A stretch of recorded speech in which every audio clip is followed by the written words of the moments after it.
Assalamualaikum warahmatullahi wabarakatuh.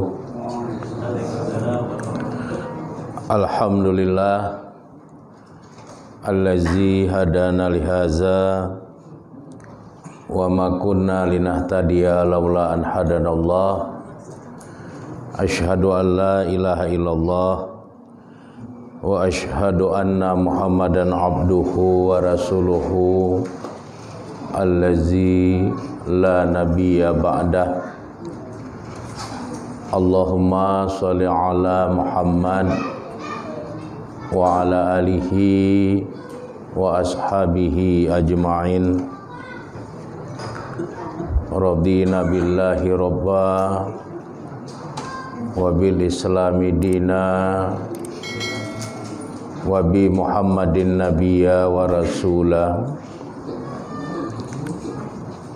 Amma ba', yang saya hormati bapak-bapak dan ibu-ibu serta anak-anak kami yang dirahmati oleh Allah Subhanahu wa taala.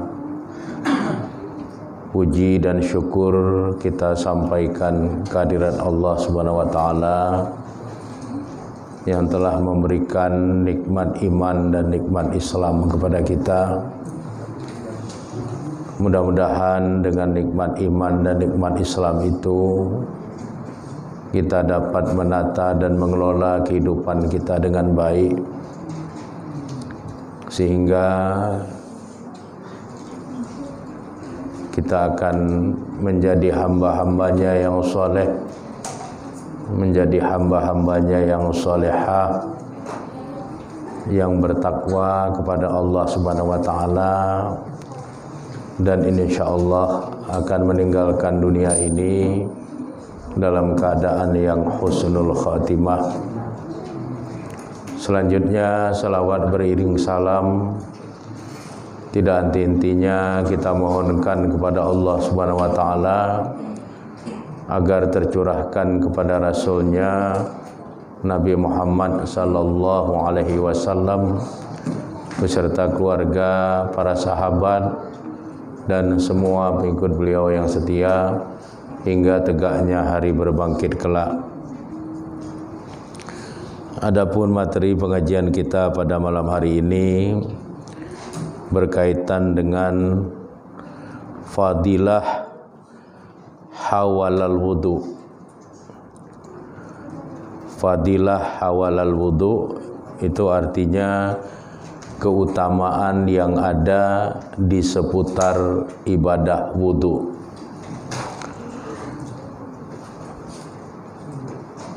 Ibadah wudu adalah salah satu ibadah yang wajib di dalam ajaran Islam, karena berwudu menjadi persyaratan bagi sahnya solat yang ditegakkan oleh seorang hamba. Oleh karenanya wudu sebagai sebuah ibadah ini tentunya memiliki banyak sekali fadilah, memiliki banyak sekali keutamaan-keutamaan yang kalau kita mengetahui fadilah atau keutamaannya, ini akan membuat diri kita menjadi lebih bersungguh-sungguh dan lebih berhati-hati dalam kita menyempurnakan ibadah wudu kita itu.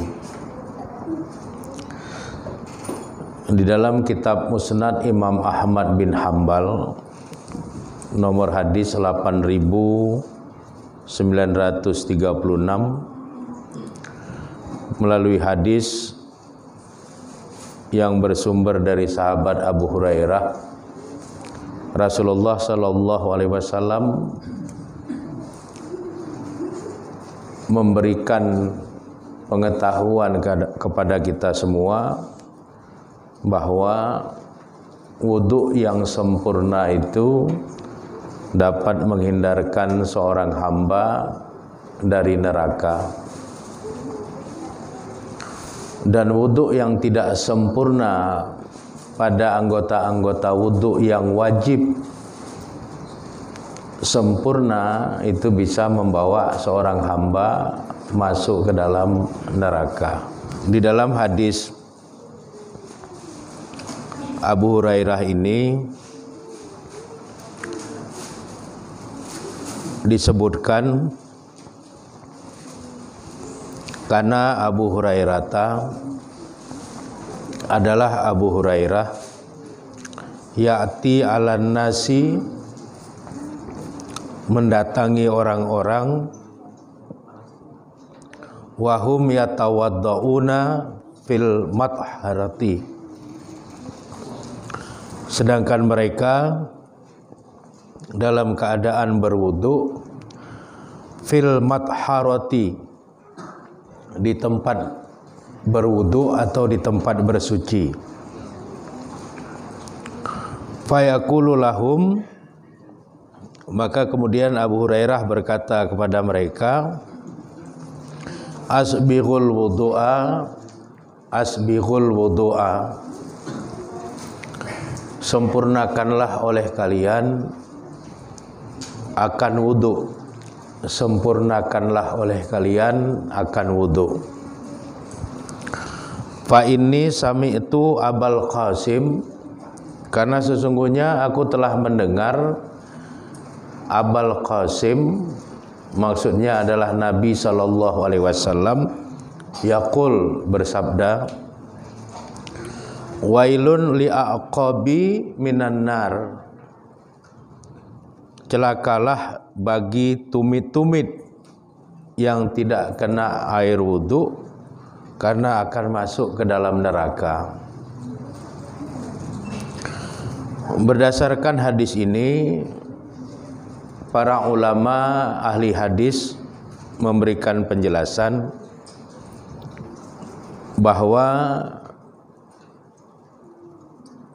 wudu adalah sebuah ibadah yang harus dilakukan dengan kesungguhan dan harus dilakukan dengan kecermatan agar tidak ada bahagian dari anggota wudu yang sifatnya wajib kemudian tidak terkena air wudu. Jadi ada anggota-anggota tubuh kita yang menjadi bahagian dari anggota wudu yang sifatnya wajib. Ada 4 anggota tubuh yang wajib pada saat kita berwudu itu harus kena air wudu, sesuai dengan apa yang Allah firmankan di dalam surat Al-Maidah. Iza kumtum ila sholah, kalau kamu mau menegakkan sholat, faghsilu wujuhakum, maka cucilah, basuhlah wajah-wajahmu. Jadi pada saat kita berwudu, wajah kita itu wajib kita cuci, wajib kita basuh dengan sempurna. Jangan ada bahagian dari wajah kita itu yang tidak kena air wudu. Makanya pada saat kita berwudu itu dilarang sambil ngobrol, sebab bisa jadi kita terlalaikan dengan obrolan kita sehingga tidak sempat kita mengontrol apakah sudah sempurna air wudu itu membasahi wajah kita atau belum. Karena membasuh wajah, mencuci wajah dalam wudu secara sempurna itu hukumnya wajib. Faghsilu wujuhakum. Kemudian yang kedua, wa aydiyakum ilal marafiq, membasuh atau mencuci kedua tangan sampai kedua siku. Ini juga perlu kita perhatikan. Jangan sampai ada bahagian-bahagian antara kedua tangan kita sampai dengan kedua siku kita yang tidak terbasahi dengan sempurna oleh air wudhu kita. Karena itu sifatnya wajib. Kalau tidak sempurna, kita membasahi air wudhu kita ke tempat-tempat yang wajib itu bisa membawa seorang hamba masuk ke dalam neraka. Jadi yang kedua yang wajib itu adalah kedua tangan sampai kedua siku. Kemudian yang ketiga, wamsahu biru'usikum. Usaplah kepala-kepalamu. Ini juga kita harus memperhatikan agar benar-benar kita mengusap kepala kita. Dan yang keempat adalah kedua kaki sampai dengan kedua mata kaki. Wa arjulakum ilal ka'bain. Dua kaki sampai dengan kedua mata kaki, termasuk di dalamnya tumit. Pada waktu kita mencuci kedua kaki kita, itu hati-hati, karena tumit itu letaknya di belakang. Kadang-kadang kita kurang waspada, sehingga ada bahagian tumit yang tidak kena air wudhu. Kalau ada bahagian tumit kita yang tidak kena air wudhu, Nabi mengatakan, wailun, celakalah, li'aqabi minan nar, bagi tumit-tumit yang tidak kena air wudhu. Kenapa? Karena itu bisa menyebabkan seorang hamba masuk ke dalam neraka. Sebab tidak sempurnanya wudhu pada bagian-bagian anggota wudhu yang wajib, ini mengakibatkan kita dianggap tidak wudhu. Kalau kita tidak wudhu, otomatis sholat kita nggak diterima. Sebab wudhu itu menjadi syarat bagi orang yang akan menegakkan sholat. La sholata liman lam yatawaddo.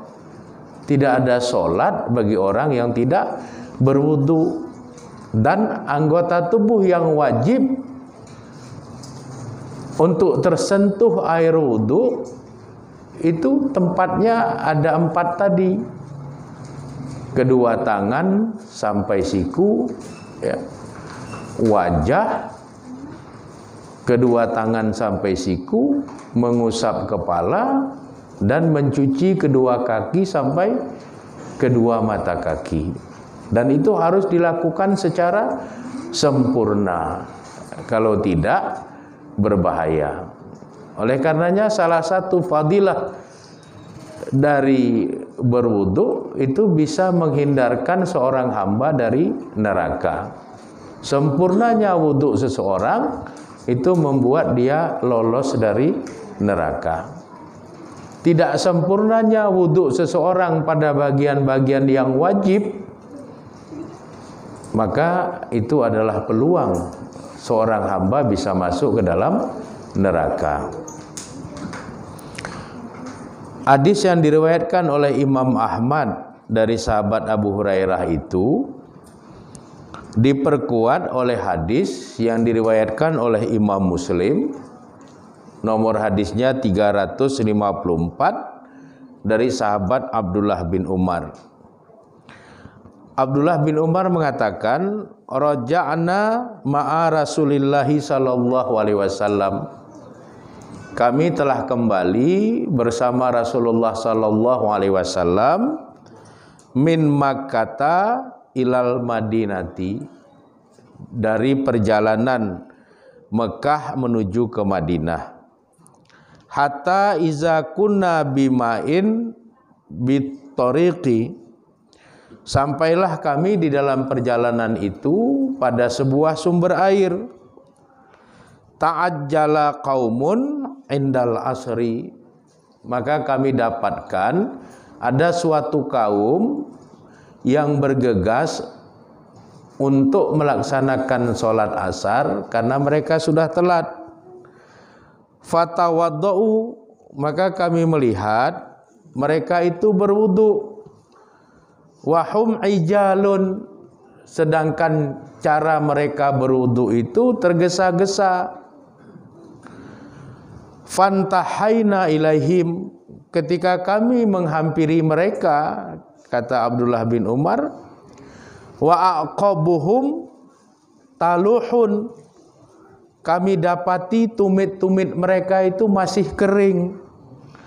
Lam yamassahal ma, tidak tersentuh oleh air wudunya. Faqala Rasulullah sallallahu alaihi wasallam, maka kemudian Rasulullah sallallahu alaihi wasallam bersabda, wailun lil aqabi minan nar, celakalah bagi tumit-tumit yang tidak tersentuh oleh air wudu, karena bisa membuat seorang hamba masuk ke dalam neraka. Asbighul wudu'a, asbighul wudu'a, asbighul wudu'a. Kemudian Nabi mengatakan, sempurnakanlah wudu kalian, sempurnakanlah wudu kalian, sempurnakanlah wudu kalian. Jadi hati-hati pada saat kita berwudu, wabil khusus pada 4 anggota tubuh yang wajib kita berwudu dengannya, yaitu wajah tadi, kedua tangan sampai siku, mengusap kepala, mencuci kedua kaki sampai kedua mata kaki. Jangan sampai ada yang tidak tersentuh oleh air wudu. Jadi pada waktu kita menyiram air ke kaki sampai kedua mata kaki, itu diperhatikan bahagian belakang, bahagian belakang mata kaki, bahagian tumit, itu diperhatikan. Jangan sampai hanya karena kita tidak sempurna dalam berwudu, untuk 4 anggota wudu yang wajib kita berwudu dengannya itu, akhirnya kita yang kepingin masuk surga malah masuk ke dalam neraka. Jadi ini perlu diingatkan. Nah, salah satu fadilah dari wudu bisa membawa orang ke surga. Tapi dampak dari ketidaksempurnaan seorang hamba dalam berwudu, wabil khusus pada 4 tempat yang diwajibkan itu, bisa membawa seorang hamba ke dalam neraka. Jadi berhati-hatilah. Asbighul wudu, sempurnakanlah wudu kamu. Kemudian fadilah yang kedua, wudu ini akan menjadi keindahan perhiasan bagi orang-orang yang beriman dalam kehidupan di alam akhirat. Hal ini sebagaimana yang dijelaskan oleh Rasul di dalam hadis yang diriwayatkan oleh Imam Muslim, nomor hadisnya 368 dari sahabat Abu Hurairah. Nabi bersabda, tablughul hiliyatu minal mu'mini haitsu yablughul wudu'u. Batas hiasan keindahan minal mu'mini, dari orang-orang yang beriman itu, haitsu yablughul wudu', sampai wilayah yang terkena aliran air wudu. Jadi nanti dalam kehidupan di alam akhirat, semua anggota wudhu kita yang pernah tersentuh oleh air wudhu kita ini akan mengeluarkan cahaya yang indah sehingga menjadi perhiasan yang indah dilihat orang dalam kehidupan di alam akhirat. Kedua tangan kita, jari-jari kita, ini semua mengeluarkan cahaya yang indah.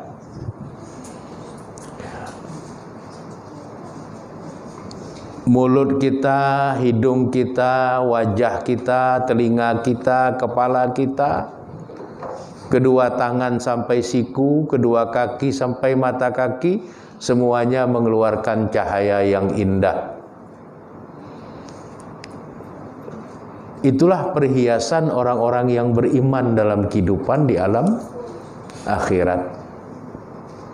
Keluarnya cahaya yang indah dari anggota wudhu mereka, di samping sebagai sebuah perhiasan yang indah, itu juga sebagai pertanda bahwa mereka adalah umat dari Nabi Muhammad sallallahu alaihi wasallam.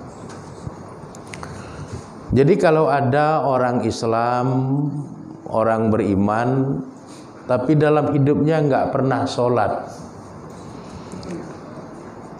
maka nanti dalam kehidupan di alam akhirat, dia tidak punya perhiasan yang mengindikasikan kalau dia itu umat Nabi Muhammad sallallahu alaihi wasallam. Karena kalau betul dia umat Nabi Muhammad sallallahu alaihi wasallam, akan keluar perhiasan yang indah dari anggota tubuh, tempat di mana anggota tubuh itu pernah teraliri atau terbasahi oleh air wudhu. Semuanya mengeluarkan cahaya yang indah, seperti kemilaunya emas yang indah dilihat orang. Dan itu bahagian dari fadilah, keutamaan dari wudhu yang pernah dilakukan oleh seorang hamba yang beriman pada waktu dia hidup di dunia dulu. Di dalam hadis yang lain, Imam Muslim juga meriwayatkan dari sahabat Abu Hurairah juga. Abu Hurairah mengatakan, Rasulullah sallallahu alaihi wasallam bersabda, fa innahum ya'tuna ghuran muhajjilina minal wudu. Fa innahum, maka sesungguhnya mereka, kata Nabi, yaitu umat beliau, ya'tuna, mendatangi telaga Al-Haud, telaga Nabi itu, ghuran muhajjalina, dalam keadaan wajah dan tubuh yang bercahaya sebagai bekas mengalirnya air wudhu mereka. Kemudian Nabi mengatakan, wa ana faratuhum alal haud, sedangkan aku sudah lebih dahulu dari mereka menunggu di telaga.